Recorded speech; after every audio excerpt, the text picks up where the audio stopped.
Shalom Community Eklesia. Pembacaan firman Tuhan kita hari ini ada di Yosua pasal yang ke-15. Saya pengen fokus di ayat yang ke-13 dan ayat yang ke-14 saya akan langsung baca ya. Tetapi kepada Kaleb bin Yefune diberikan Yosua sebagian di tengah-tengah Bani Yehuda itu, yakni Kiryat Arba, seperti yang dititahkan Tuhan kepadanya. Arba ialah bapa Enak, itulah Hebron.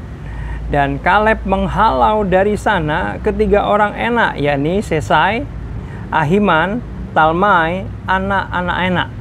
Bapak Ibu, jatah yang diberikan Yosua kepada Kaleb, areanya adalah area yang dikuasai oleh orang-orang Enak, Bapak Ibu. Dan kalau saya pelajari orang Enak ini, ternyata mereka adalah orang kuat, mereka adalah keturunan raksasa. Tetapi di sini dikatakan Kaleb dan keturunannya menyingkirkan mereka, mengalahkan mereka, mengusir mereka, sehingga Kaleb dan sukunya itu boleh menduduki tanah tersebut. Nah, bicara tentang orang kuat, ya Bapak Ibu, saya teringat di Perjanjian Baru dalam Markus 3:27 saya akan bacakan. Tetapi tidak seorang pun dapat memasuki rumah seorang yang kuat untuk merampas harta bendanya apabila tidak diikatnya dahulu orang kuat itu. Sesudah itu barulah ia dapat merampok rumah itu. Bapak Ibu, orang kuat ini kalau konteks pembacaan di Markus 3 ini itu bicara tentang kuasa-kuasa kegelapan, roh-roh jahat. Ya. Nah, kalau boleh jujur ya, Bapak Ibu percaya atau tidak, peperangan di alam roh itu nyata sekali, Bapak Ibu. Amin. Ya, iblis, setan-setan, roh-roh jahat benar-benar ingin mencuri, membunuh, membinasakan kehidupan kita, Bapak Ibu. Ya, mereka seringkali merongrong hidup kita, menyerang aspek-aspek hidup kita. Oleh sebab itu kita perlu waspada, ya.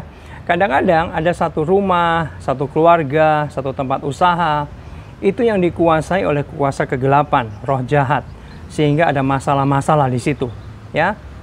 Seperti area atau tanah yang diberikan Yosua kepada Kaleb, ini juga dikuasai oleh musuh. Nah, Yosua melawannya, Yosua menyingkirkan mereka sehingga mereka dapat hidup dengan tentram.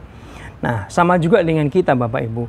Jika ada ya roh-roh jahat yang ada di sekeliling kita, entah kita sadar atau tidak, kita perlu waspada, kita perlu cari tahu apa yang sedang terjadi.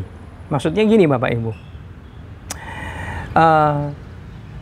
Suatu kali ada seorang ya pasangan suami istri muda, Bapak Ibu, yang mereka sebenarnya hidupnya rukun-rukun aja, baik-baik saja.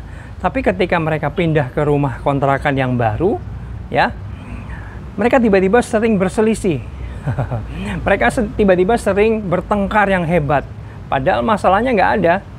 Ya, jadi aneh gitu. Mereka kok kita sering berantem ya sekarang. Nah, suatu hari ada hamba Tuhan datang yang punya karunia melihat roh atau melihat alam roh. Tiba-tiba hamba Tuhan ini bilang sama pasangan muda ini, kalian sering berantem ya? Kalian sering bertengkar ya? Loh, kok Pak Pendeta tahu?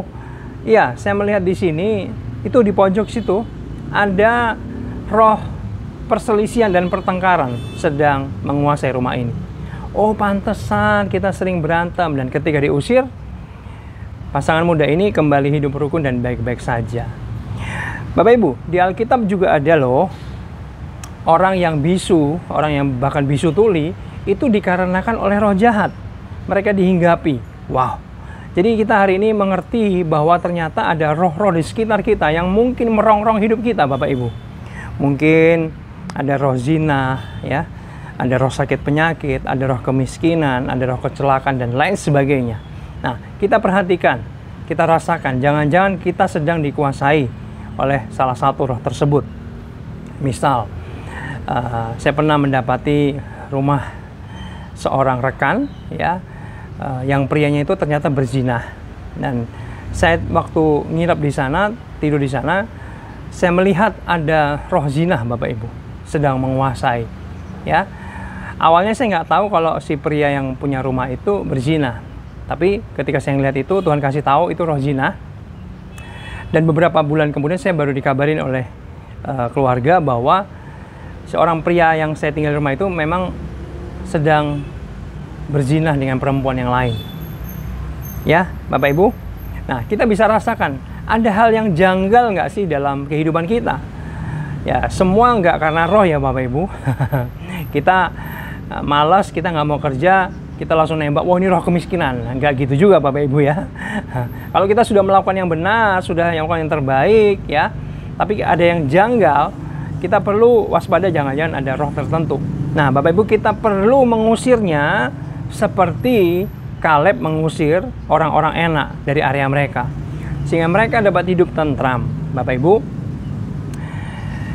kita nggak perlu usir pun ya, iblis bisa pergi sendiri, setan bisa pergi ketika kita hidup benar Bapak Ibu. Amin. Kita hidup sesuai dengan firman Tuhan, dan kita suka nyembah, kita suka doa, maka roh-roh jahat itu akan meninggalkan kehidupan kita. Amin. Yang penting spirit kita mau melawan mereka, mengusir mereka dari kehidupan kita yang merongrong itu ya. Ingat bahwa lawanlah iblis, maka ia akan lari daripadamu. Amin Bapak Ibu. Semoga firman yang singkat hari ini bisa memberikan berkat buat kita semua. Di sini agak panas, saya keringetan. Puji Tuhan, Tuhan Yesus memberkati kita semua.